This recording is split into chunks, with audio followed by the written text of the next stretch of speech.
पाकिस्तान के दौरा न्यूजीलैंड पर मनसूखी के साए मंडला रहे हैं। स्क्वाड के 7 अफराद का कोरोना टेस्ट मस्बत आने के बाद न्यूजीलैंड हुकाम ने वार्निंग देते हुए कहा था कि कोरोना प्रोटोकॉल की एक और भी खिलाफ वर्जी अगर हुई तो टीम को वापस भिजवा देंगे। और पीसीबी के चीफ एग्जीक्यूटिव वसीम खान साहब ने स्क्वाड को मुहतात रहने की तलकीन करते हुए कहा है कि मुल्की साख का मामला है, करंतना में रहकर सख्त हालात बर्दाश्त करने। दूसरी जानब खिलाड़ियों के कोरोना टेस्ट मस्बत आने पर पीसीबी का एक्शन हुआ है। हेड कोच मिसबाह उल हक और मैनेजर को खिलाड़ियों की निगरानी करने का हुक्म दिया गया है और उनको ये कहा गया है कि कोई गैर जिम्मेदाराना सरगर्मी में मुलव्विस पाया गया तो उसे वापस भेज दें। आज न्यूजीलैंड में कौमी टीम का कोरोना का तीसरा टेस्ट भी हो गया है। खिलाड़ियों के कोरोना टेस्ट मस्बत आने का जिम्मेदार कौन है, इस हवाले से हम बात करेंगे। हमारे साथ मौजूद हैं साबिक टेस्ट क्रिकेटर आकिब जावेद साहब। अस्सलाम वालेकुम आकिब साहब।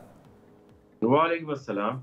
आकिब साहब, ये हुआ क्या है? मतलब अभी थोड़ा सा इस सिचुएशन को ज़रा एक्सप्लेन करें। हमारे खिलाड़ी यहाँ से जाते हैं, उनके कोरोना टेस्ट होते हैं, उनके कोरोना टेस्ट के रिजल्ट नेगेटिव आते हैं, उसके बाद वो जो फ्लाइट लेकर जाते हैं उसके ऊपर भी सवालात उठ रहे हैं कि वो कमर्शियल फ़्लाइट क्यों ली गई, चार्टर फ्लाइट क्यों नहीं थी। फिर वहाँ जाकर उनके टेस्ट नेगेटिव आते हैं और फिर उनकी गैर जिम्मेदारी भी सामने आती है और न्यूजीलैंड बोर्ड का एक बड़ा ही जारहाना रवैया भी सामने आता है। ये पूरी सिचुएशन क्या है और क्यों है और कौन जिम्मेदार है?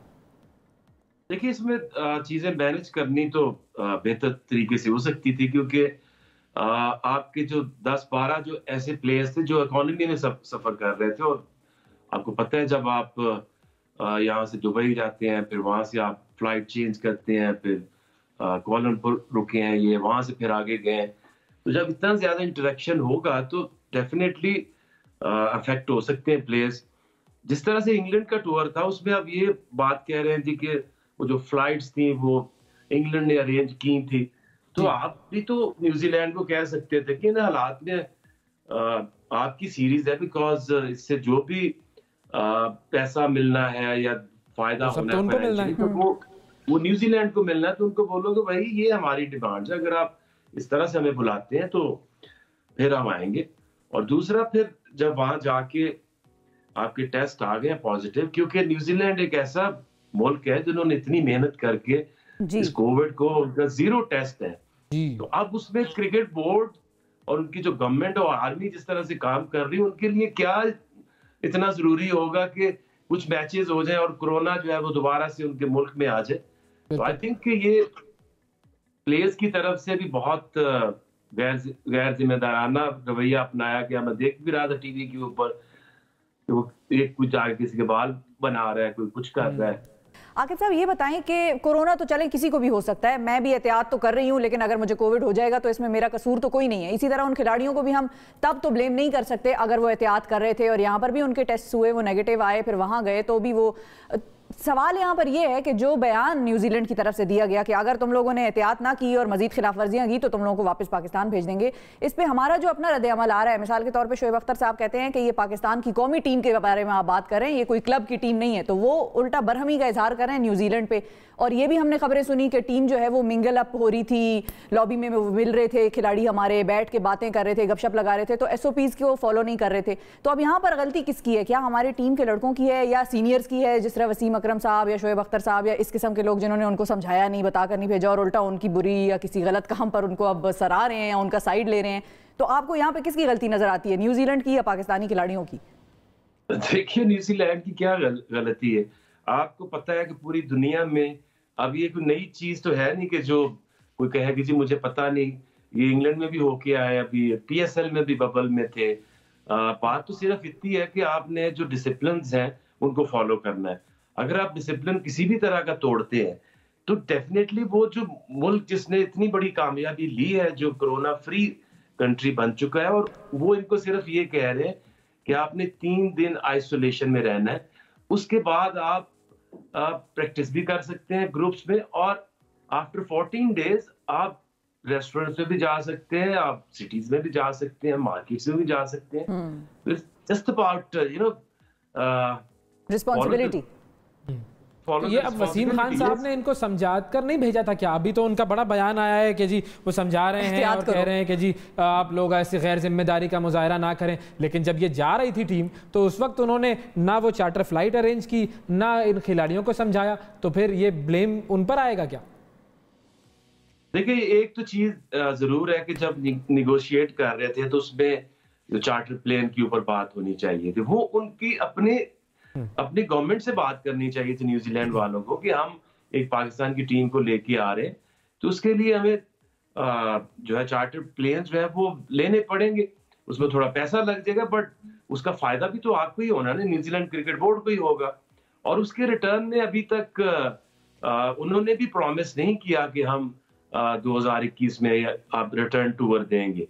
तो अभी हम कोशिश ये कर रहे हैं, अगर आप देखें भी तो मानी साहब जो चेयरमैन है उनके बयान भी देखें या वसीम खान के भी बयान देखें कि हम मैक्सिमम टूर्स कर रहे हैं दुनिया के अंदर, जिसका फायदा जो है वो पाकिस्तान को तभी होगा जब, जैसे इंग्लैंड ने प्रॉमिस किया है कि वो अपनी टीम एक भेजेंगे, बट वो तो सर वो इंडिया जाते हुए बस ऐसे ही अजराए तकल्लुफ रुकेंगे यहाँ पर 2 T20s के लिए, वो कोई दौरा, मतलब मुझे पर्सनली वो दौरा नहीं लगता। रिस्क तो आपके प्लेयर्स को आप ले रहे हैं, पूरी दुनिया में अगर मुश्किल में है तो ये बबल में रहना, मैं अभी PSL में रह के आया हूँ, इट्स नॉट अ जोक। वो आपको कमरे में बंद कर देते हैं और आप बाहर ही खाना डिब्बे में डाल के भाग जाते हैं, आप पता भी नहीं चलता कौन दे के गया है। तो इस तरह से इतनी ज्यादा मुश्किल में अगर प्लेयर्स को आप डाल रहे हैं तो क्रिकेट बोर्ड को रिटर्न में फायदा क्या होगा, बात तो ये पूछने वाली है। बिल्कुल बिल्कुल। अच्छा, अब अगर क्या इनकी क्रिकेट परफॉर्मेंस भी मुतासिर होगी खिलाड़ियों की, जिस तरह की सूरत हाल से ये गुजरे? और परफॉर्मेंस का मैं इसलिए पूछ रहा हूँ कि अभी जो इंडिया और ऑस्ट्रेलिया के मैचेस हो रहे हैं वो क्रिकेट तो नहीं हो रही, वो तो मुझे लग रहा है जुल्म हो रहा है। मतलब 374 का टारगेट दे दिया, वो 390 का टारगेट दे दिया, सेंचुरियां मार रहे हैं दोनों। स्टीव स्मिथ जो है वो दोनों मैचों में मैन ऑफ द मैच हो रहा है। तो क्या न्यूजीलैंड की भी इतनी ही जारहाना हमारे सामने परफॉर्मेंस होगी तो हमारे खिलाड़ी क्या करेंगे? देखिए, जो पाकिस्तान की जो क्रिकेट है ना, अगर आप उसमें देखें तो लोग थोड़ा सा आगे बढ़ गए। हमारे जमाने में अगर आप देखें तो 250 रन जिस दिन हो जाते थे वनडे में, हम कहते थे आज तो कोई हरा नहीं सकता। बिल्कुल। लेकिन अब ये IPL जब से आई है और जिस तरह से T20 का इम्पैक्ट आया 50 ओवर्स में, अब आपको 300 प्लस रन तो हर सूरत करने हैं। अब उसको करने के लिए आपके पास रिसोर्सेज कौन से हैं? एक बैट्समैन है जिसको जो कीवीज हैं वो डिस्कस कर रहे होंगे कि बाबर आजम को किस तरह से आउट करें, और दूसरी तरफ ये है कि अगर बाबर आजम को कॉम्प्लीमेंट करते होते थे फखर जमान। जब भी आपकी टीम ने एक बड़ा टोटल चेस किया है या बड़ा टोटल बोर्ड पे लगाया है, तो उसमें बाबर आजम का एक लंबी इनिंग खेलना और फखर जैसे प्लेयर का एक 70-80 रन जो क्विक स्टार्ट है वो देना। अब इसमें मोहम्मद हफीज है, अच्छी फॉर्म में है, बट क्या वो उस तरह का रोल प्ले कर सकते हैं कि आप 350 या 350 रन आप चेस कर पाओ? तो आई थिंक कि जो पाकिस्तान का जो स्ट्राइक रेट है इन टेस्ट क्रिकेट इवन और वनडे क्रिकेट, इसको इम्प्रूव होने की जरूरत है, वरना दुनिया बहुत आगे निकलती जा रही है।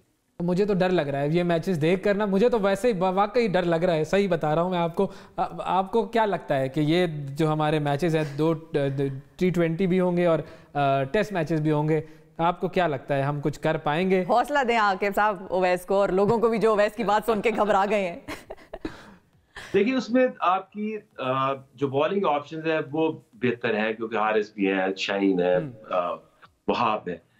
अब बैटिंग में जब तक आप वहां पे 180 प्लस रन नहीं करेंगे तो मुश्किल हो जाएगा T20 में। और न्यूजीलैंड की जो तेज बॉलिंग है वो बड़ी अच्छी है। अभी जब वेस्ट इंडीज के खिलाफ भी उनकी बॉलिंग देख रहे हैं तो खासे तेज बॉलर है, फर्गूसन है। जी जी, तो इसलिए टेस्ट मैच में तो बहुत कम चांसेस है पाकिस्तान के, लेकिन जो T20 है इसमें पाकिस्तान की बॉलिंग की वजह से अगर ये 180, 170, 180 कर लेते हैं तो बॉलिंग इस तरह की है, आपकी तीन तेज बॉलर्स हैं, ये उनको रोक सकते हैं। बिल्कुल ठीक है, बहुत शुक्रिया अदा करेंगे आकिब जावेद साहब, आपका वक्त दिया आपने। हौसला है। अब ये तो देखिए वो क्रिकेट जो है ना कि वो उस दिन का गेम होता है। हाँ, उस दिन का मेहनत तो है, लेकिन उस दिन भी बड़ा अहमियत, वो दिन जो है वो भी बड़े अहमियत का हामिल होता है। देखते हैं कि उस दिन क्या होता है।